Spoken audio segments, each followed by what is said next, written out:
Rockstar Spud. What a great character.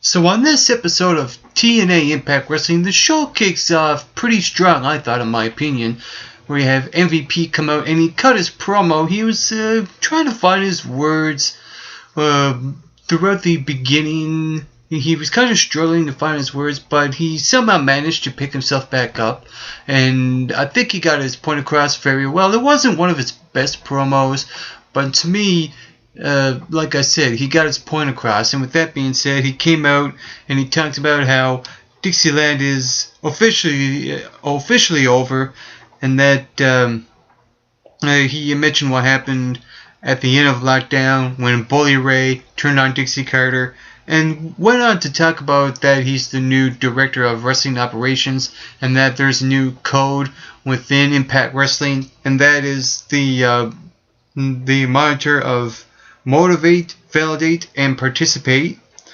And the initials there, MVP, right? No coincidence, right? And with that being said, he's pretty much laying out the new rules of the show, and people have to abide them, because if they don't, there's going to be an ass whooping from MVP. To me, I think, in my opinion, MVP should stay as that guy that cuts promos and does speeches and be that authority figure instead of being a wrestler. You can't have it both ways. You have to stick with one and go with it. Moving on, Magnus comes out and pretty much pokes fun of MVP being the new leader and his new his overall layout of what the new rules are. He pretty much pokes fun of it and goes on to mention that Dixie Carter has been wasting her time being the one that has been trying to,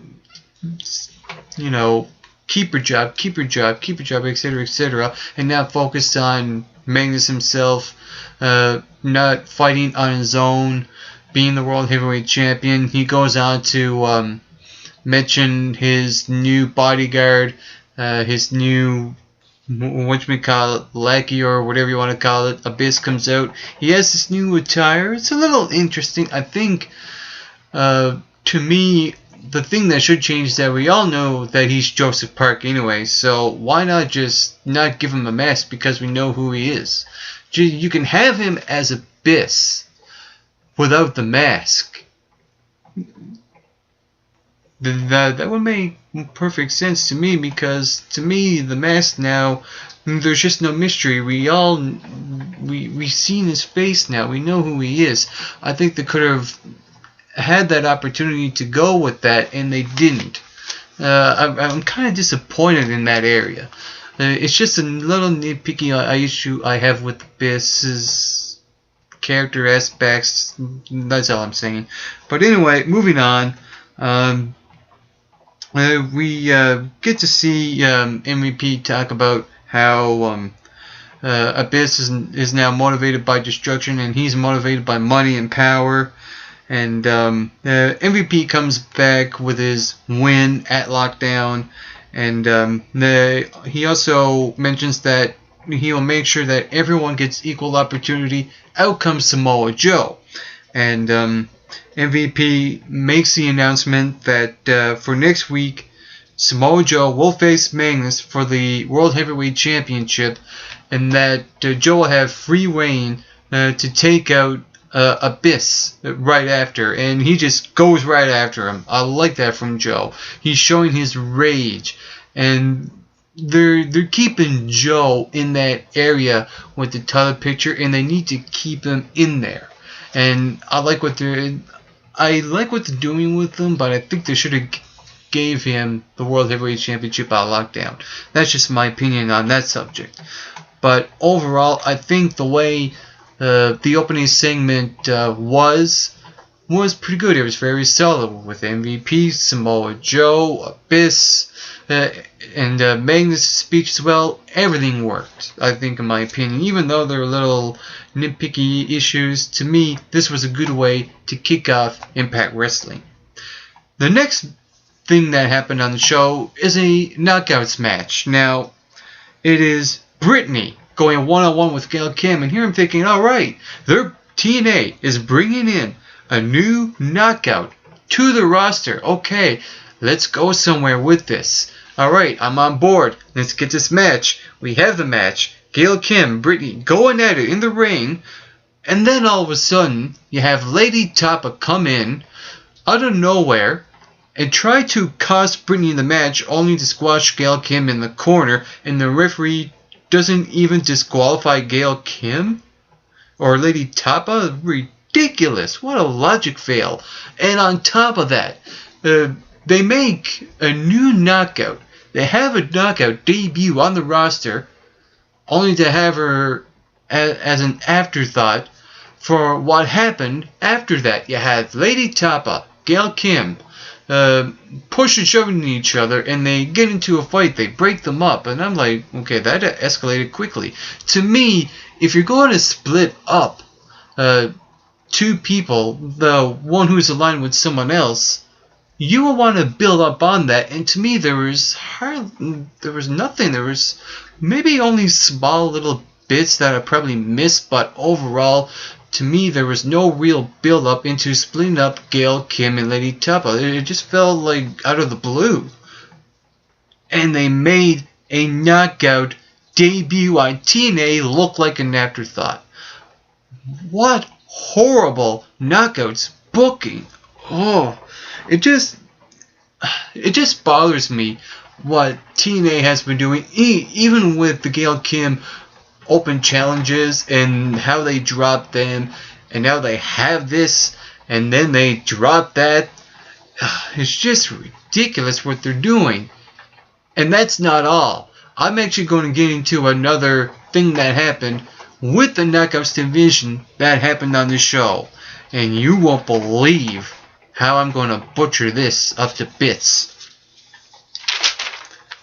Also on the show, we saw Sanada, the new X Division champion, teaming up with Tigre Uno, and they took on the Bromans in a non-title match. I thought this match was okay. There were some good high-flying moments with the new X Division stars. I like that TNA is bringing in new stars. But to me, it would make more sense if they would establish the two of them individually, have Tigre Uno come in and establish himself as an X Division superstar, and have the Sanada, the new X Division champion, come in and establish himself. To me, the way I see it, you could have had the new X Division champion, Sanada, not be the champion, work his way up to the ranks, fight guys like Chris Sabin,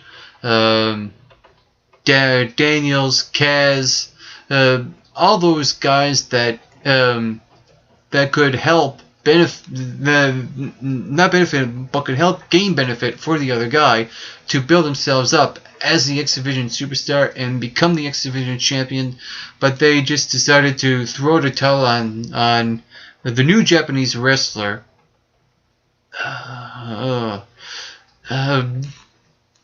Yeah, you get what I'm saying, right?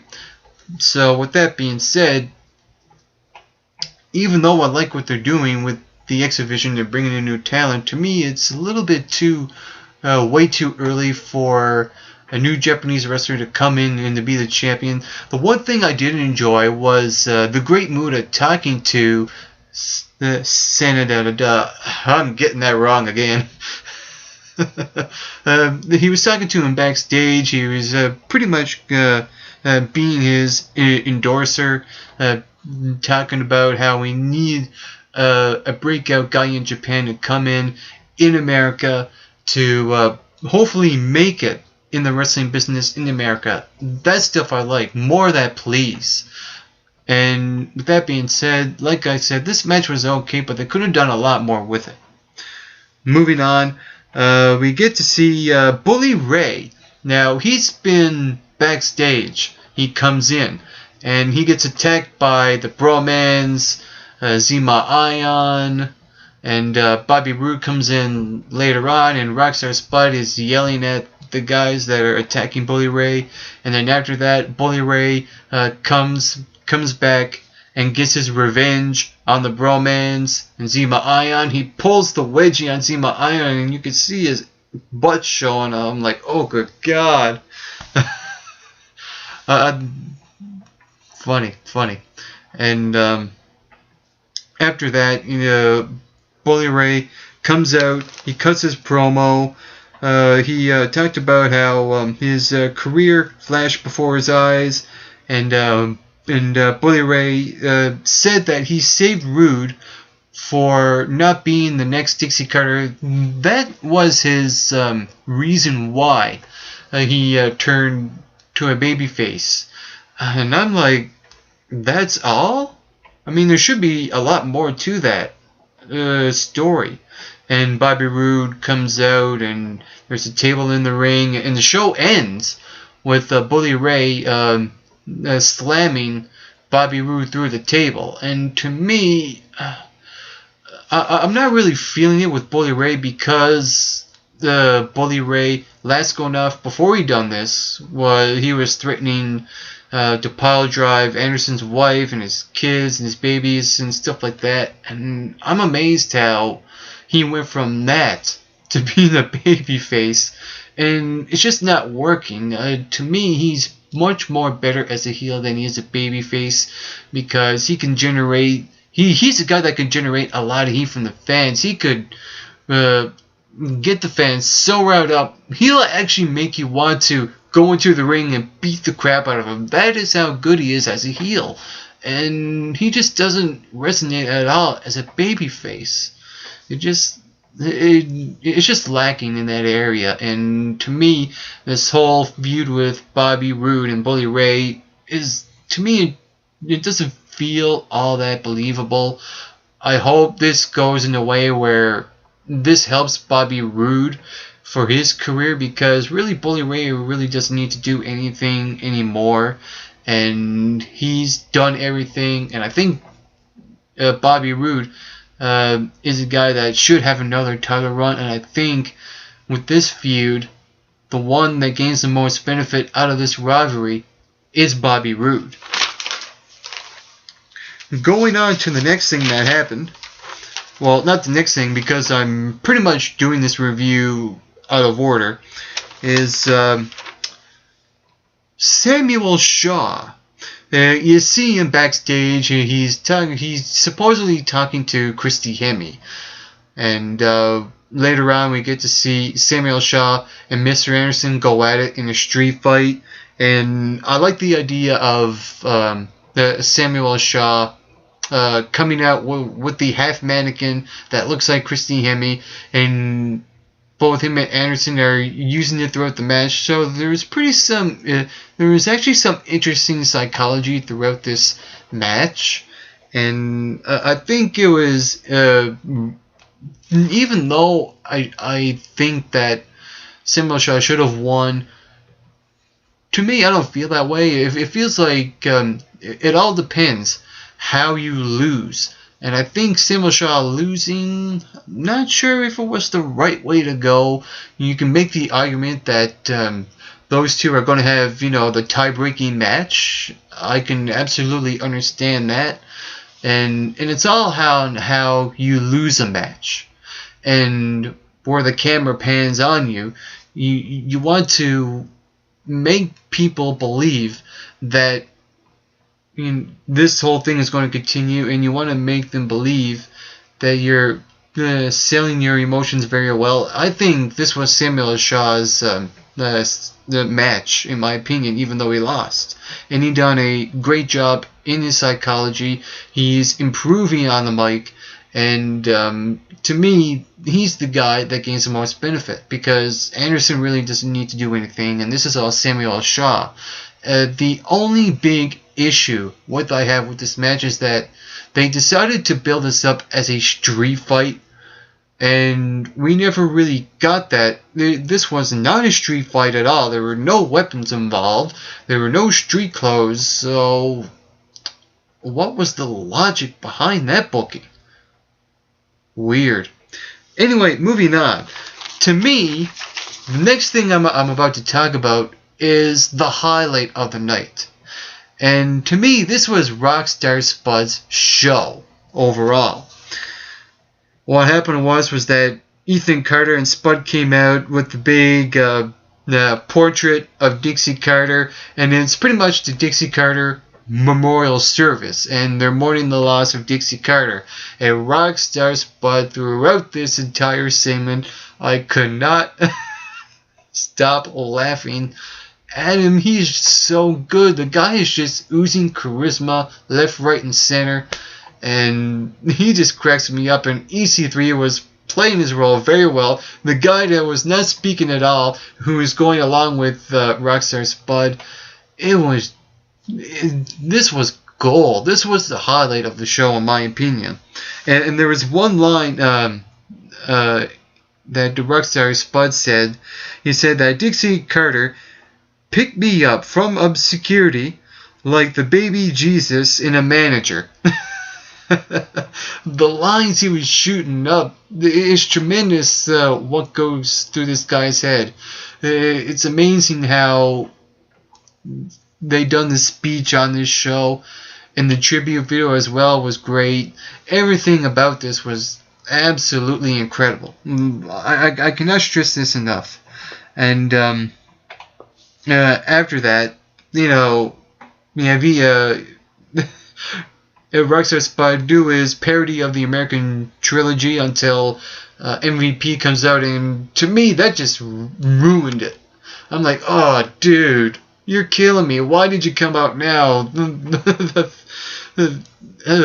I was watching great, annoying greatness in the ring, and you just came out and just totally ruined it. That's just my personal opinion. But anyway, moving on. MVP comes out and says that Ethan Carter III will face Bobby Lashley, and that Rockstar Spud will face Will-O-the-Wisp. To me, Bobby Lashley coming in, like I said, I'm 50-50 on it. It's a great surprise. I like surprises every now and then, but to me, they were building up Ethan Carter as that new guy, the new, fresh, rich asshole who's the nephew of Dixie Carter. And now they throw him in with a former WWE and ECW superstar. Why? Why on earth would you have hopes building up this new young fresh talent only to have a former WWE guy, established WWE guy, coming in and squashing him? Ridiculous. Anyway, moving on. Angelina Love returned to TNA. I'm a little biased of it because me, born in Toronto, and the show was Angelina Love. You know, I just can't help it. And I don't mind Angelina back. Even though I think TNA should focus on bringing in new knockouts to the knockouts division. I'm actually okay with Angelina coming back because of my bias. Well, you get what I'm saying. And she says how much she missed the fans, and she went on to talk about the advice that her father gave her about bringing up past mistakes and coulda, shoulda, woulda, and should have done stuff more, and things that she missed out on, stuff like that, right? And she tells Velvet Sky to come out and said that they can't change the past and stuff like that, and they want to reunite the beautiful people. I almost thought that Angelina Love in that segment was going to turn on Velvet Sky, and it was weird how that played out, because it just fell flat right at the end where Velvet Sky said that I'll have to think it over. And this was something they couldn't have done backstage. To me, this lacked emotion. It really didn't do anything for me in the long run. I don't see where this is going.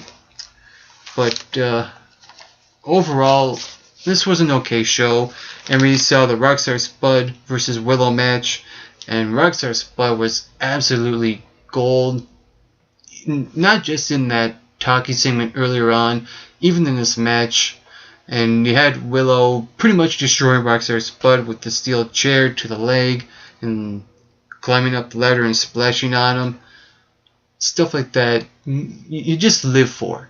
And for some reason, Mike Tenay mentioned that he's the alter ego of Jeff Hardy. You know, you can make the argument that you should have that mystery feel, and I'm surprised that he actually brought that up. But overall, I thought that match with Willow and Rockstar was one of the decent matches that were on the card, and overall this show was actually a not half bad show, even though there were a lot of nitpicky issues and some major issues, but some good entertaining wrestling matches as well. And if you saw TNA, what did you think about it? Whatever you thought, comment below, let me know. While you're at it, you can follow MRB Wrestling on Twitter. You can like us on Facebook, and you can hit that subscribe button down below this video. And on a final note, to all you viewers watching, get plenty of rest, and always do your best.